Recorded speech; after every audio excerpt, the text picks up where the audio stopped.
So welcome to my office. Today I just wanted to talk a little bit about injury. For those of you who don't know, I'm a chiropractor. I work a lot in the field of sports medicine, which is what kind of sparked my interest in actually producing this video series, was to help the people who, the kind of people who come and visit my office. So to add to the chat about injury, I just thought I'd talk a little bit about why running is so important to human beings. So I've mentioned a lot about flexion patterns and the fact that we sit on our butts for too long in modern society. Did you know that humans would not have survived in sort of primitive times if it was not for our ability to run long distances? The way that humans survive and became the kind of dominant species that we are is, believe it or not, through our ability to run long distances well. Now, in literature and that, they refer to that as persistence running. Persistence running gave us the ability to hunt down animals, which gave us access to protein and fat, which is high density nutrition.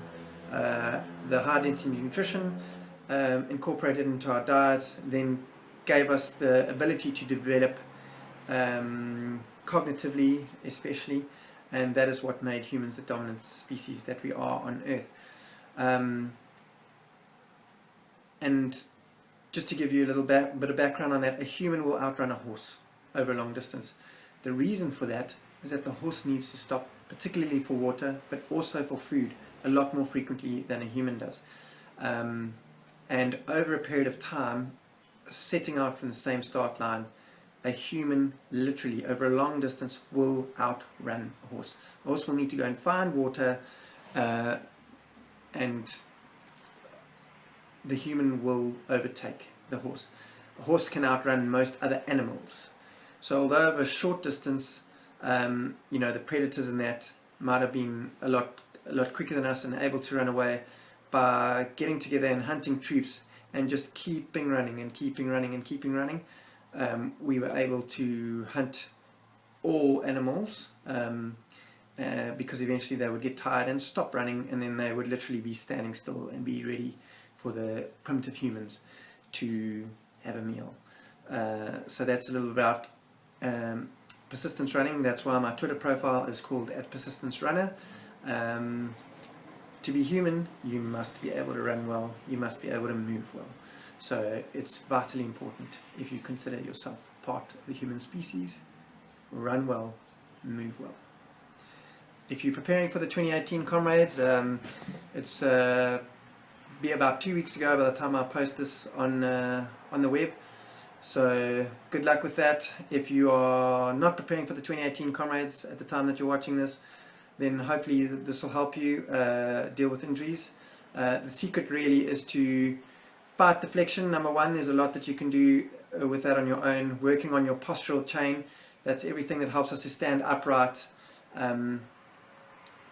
Fighting the flexion, as I said, be strong in flexion, have nice active glutes, particularly, but there are other components, you can look that up. If you're just preparing for running or endurance sports events in general, then feel free to hit me up on the web. You can look up Elite Chiropractic on Facebook. You're obviously watching my YouTube channel right now, and my Persistence Runner Twitter profile, or also @Elite Chiro Durban on Twitter. And I can try and weigh in on any questions that you may have. For those that are about to get ready for Comrades, just cut the mileage down now. It really is time to ease off. This week you should probably be doing about 40% of what you were doing at your peak mileage, with kind of 2 weeks to go. In your last week, I really have over time learned that less is better. All you're trying to do is keep moving. Training is not going to benefit you in that last week. I literally over time have developed a strategy where I run twice in the week leading up to the race for 25 minutes and 20 minutes.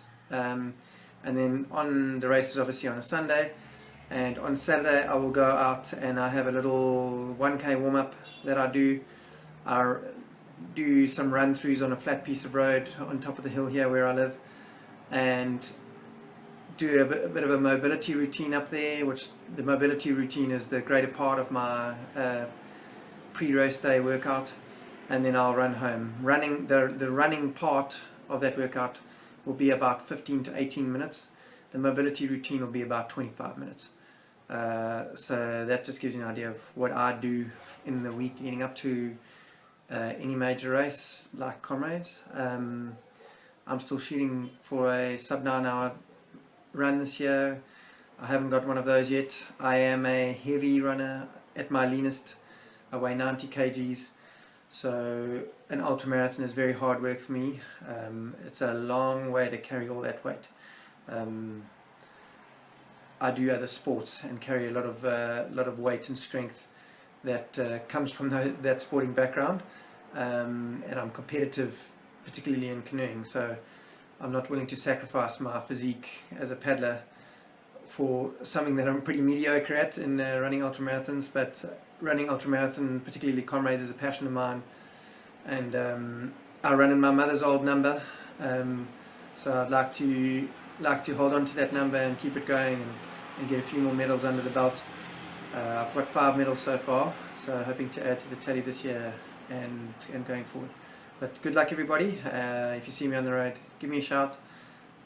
Hopefully these videos have helped some of you, and yeah, enjoy the day. Pray for some good weather on the 10th of June, and I'll see you on the road.